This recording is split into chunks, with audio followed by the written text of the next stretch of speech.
Good afternoon, guys. It is weigh-in day. Actually, I was off on Monday. I took a vacation day so I could have an extended time off over the weekend. My husband had to work, but got some extra time with the kiddos. We didn't really do a whole lot, but it was nice to have an extra day and a long weekend, especially after the crazy Friday that I had. And I did well. I stayed keto. I ended up going and getting some ice cream from Food City. I actually went to go get the Sola ice cream because I did get the Sola bread. They were out of the white wheat, but I ended up with the sweet oat, and I figured that would work better because I was planning. My main plan was to make some French toast with it Sunday morning. So I got that, and I looked at the Sola ice cream, and then I looked at the price, and it was like $6 for the little pint. And then right next to it was the Halo Top, and a couple of the ingredients are not the best ingredients, but they were 2 for $7, and y'all know it's paycheck to paycheck around here. So I said, well, screw it. I'm going to spend as much on 2 as I will on 1 of the Sola ice cream. And I don't know a whole lot about how those are. Haven't seen a whole lot about it. I know everybody says the Halo Top is good, and if I wanted to have driven on the middle of a Friday afternoon across town an hour to get the Rebel, I could have, but no, not after the day I'd already had. I was not driving across town and dealing with traffic on a Friday afternoon. So I got 4 different kinds of the Halo Top, and so far out of the 3 of the 4 that I tried, my favorite is the peanut butter cup. Something about that one. The Rebel's got a peanut butter one too that's really good, and the peanut butter is just really good. So I did have half of it, 1 container, instead of a 4th, which is a serving size. I had half of them, or 2 serving sizes, instead of going and flipping out and having actual ice cream from Sonic, which I was really wanting to do. So we did that, and then I had made the French toast with the Sola bread on Sunday morning. And if you follow my Facebook page and my Instagram, you'll see the pictures of that. It was amazing. It was so good. And I've made different versions of things keto wise that's supposed to be French toast.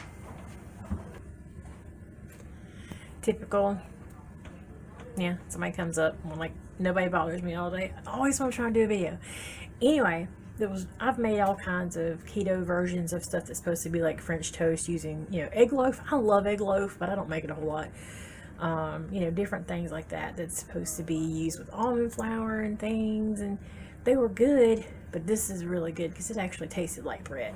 Now, it might have been different if I had actually used the white wheat that I wanted to use, because this was a sweet oat, so it had a little bit of a sweeter flavor than like a normal bread would. But it was amazing. Totally good. Totally worth it. I think it was only like $3.99 for the loaf, so it's like twice as much as a normal loaf of bread. But it was really good. And the slices are smaller. If you've ever gotten some of that like cinnamon swirl bread, it's about the size of that, and the loaf is about the size of that. But it was good. So second thing I did with that, again, if you follow my Facebook page and my Instagram, you'll see, you guys know when I talked about the Quest, the ranch protein chips, that they tasted like ranch Doritos, and I said, oh my god, I'm gonna go get some Sola bread and I'm gonna make me a sandwich with some Quest chips, and it's gonna be like my old school Dorito sandwich. Okay, I did that. On Sunday we had the French toast, and then at lunchtime on Sunday I had a sandwich with the Sola bread, some turkey, some mozzarella cheese, some mayo, and some of those yummy ranch protein chips from Quest. So I had my little crunchy sandwich, and I was like, oh my god, this is freaking amazing. I mean, that's how I felt, because that used to be like the one sandwich I would just love all the time. Talk about how bad that was. Whew. Real Doritos, real bread, and all that stuff. The So I had 3 pieces for breakfast with my French toast, because they're small, like I said. So I had 3. Normally, if it was like a normal size piece of bread, I would have just had 2. And then obviously I had 2 pieces to make 1 sandwich at lunchtime. Okay, if y'all been on keto for a while, you know you don't really have gas that much. I always know when my husband has carbs because he comes home with some gas. I'd be like, what'd you eat today? It gave you away. I'm gonna tell you, I had some terrible gas.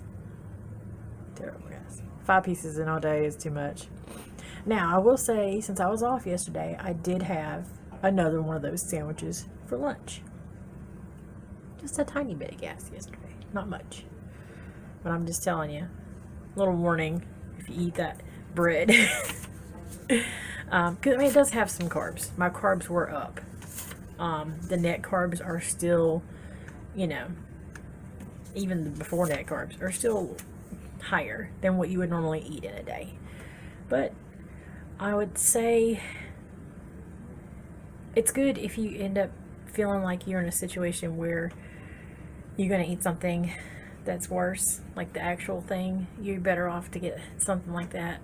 Even if you just buy the stuff, keep it in the freezer, take a couple pieces out at a time or whatever, because it is pricier and you're not going to eat the whole loaf at one time. I even told my husband make a sandwich with it a few times this week so he can use it up, because I'm probably not going to have any more of it this week. So for the weigh-in part, I did not weigh yesterday. So I'm a day off on my weigh-in. So last Monday I was at 230.2. And today I'm at 229.2. So I don't know what I was at yesterday, but a pound down, which is still a pound. That's awesome. Basically, I feel like I probably could have done better had I not had my breakdown on Friday and gone and got the ice cream and, you know, obviously the keto ice cream or you know, low carb ice cream. But still, I did have a little bit higher carbs for a couple of days than what I normally had. And my protein, because of some of that stuff that I had, I couldn't get my protein up above my fats because I'm doing the higher protein keto. So for a few days of that, kind of probably messed up any more progress I could have had. But hey, I didn't go up. So as of January 13th, I am at 70 pounds, 70.8 pounds lost. So we will see. I'm in the 220s. What? Okay. I just now really thought about that. When I get down to 225, I will be at what my weight says on my driver's license. And I don't think I've ever actually weighed what was on my driver's license. Somebody else talked about this at one point. I don't even remember where it was. It might have been on a Facebook group or something, but it was like, I weigh what my driver's license says. So that's awesome. But there's my update for the week. We have another little over a week and a half with the kids before they go back on Sunday the 4th, and we're trying to make the best of every moment we can. And then after that, my husband starts doing his hour drive to and from work at the new location he'll be working at. So trying to get our things together and start saving some money, because we're gonna have to try to find a house that's a little closer, or at least in between. If we don't go all the way there, we'll figure it out. But try not to let the stress get to me. Still waiting on Aunt Flo to arrive any day now. And I hope you guys have a great day. Bye.